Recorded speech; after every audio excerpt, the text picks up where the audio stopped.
Hey everybody, and welcome back to Lindsey's Little Library.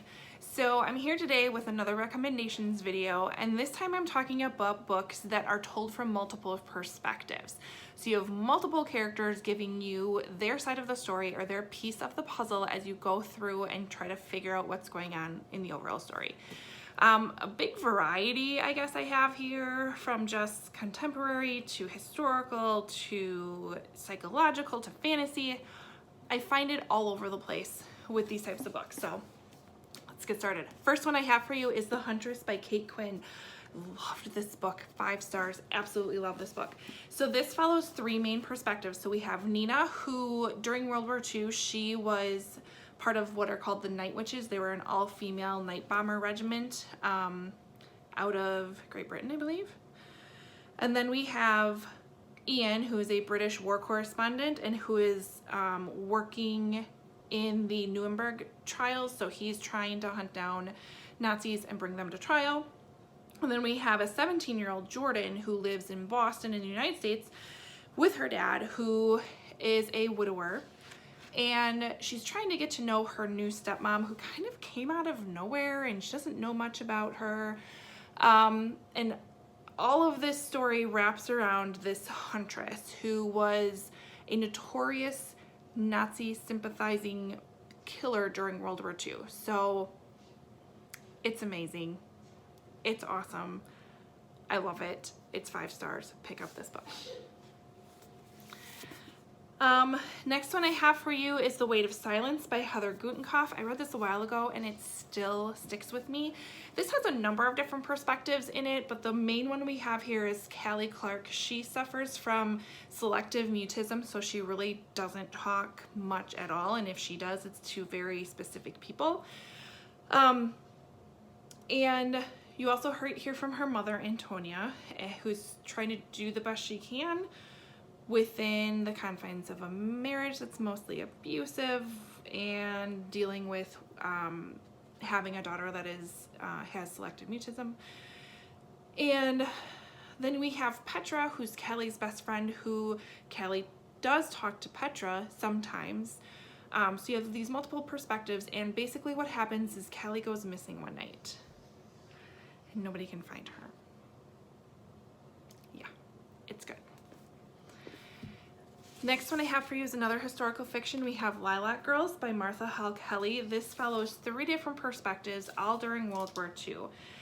So we have Caroline Faraday, who lives in New York and is doing anything and everything she can to help the war effort to support kind of helping Jews escape. And then we have Kasia, who is a Polish teenager, and we have Herta, who is a German doctor who works at a concentration camp. So you have those 3 perspectives. I listened to the audiobook of this one and it was done so beautifully. You could hear the accents and you could hear that you could just hear more than what you would get out of the book. So if you're an audiobook person, I highly recommend this as an audiobook, but it is a fantastic story. So then we have Jody Pickles' Small Great Things. This follows our 2 perspectives. So we have Ruth Jefferson, who is a labor and delivery nurse in a Connecticut hospital. She has 20-some years of experience. She is an amazing nurse. She's also African-American. So she is faced one night with her patient that is assigned to her randomly, and she's trying to help them during her shift.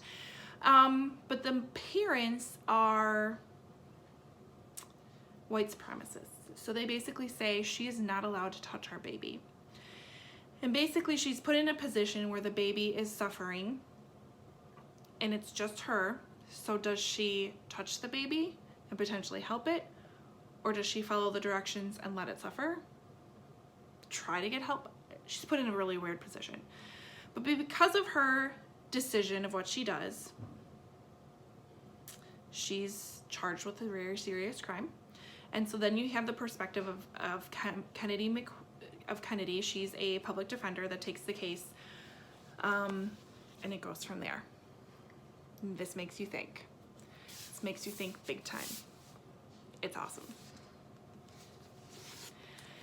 The next one I have is The Smell of Other People's Houses by Bonnie Sue Hitchcock. This is a short little book that is just packed with a great Just a great story. It's set in Alaska. It follows 4 different lives of, I believe they're all kids that are trying to just kind of find their way living in Alaska.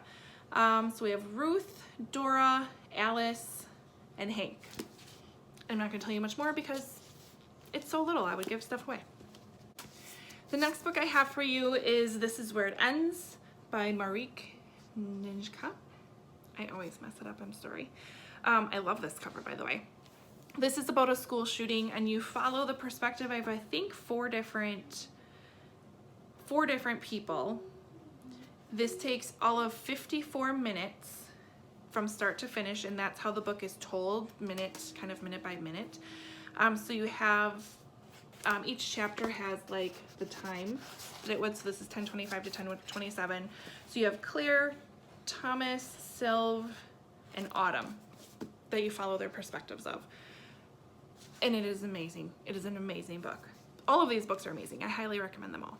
And the last one I have for you is kind of my only fantasy in this book. We have Children of Blood and Bone by Tomi Adeyemi.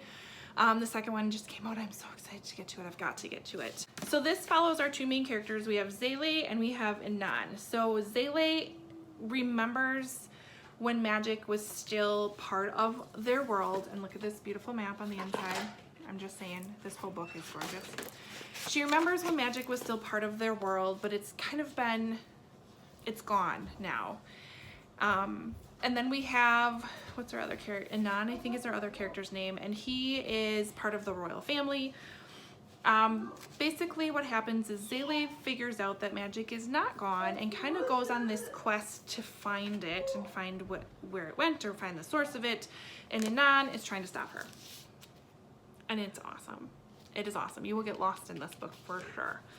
And if you get this one, you might as well get the second one because you're going to want to read it.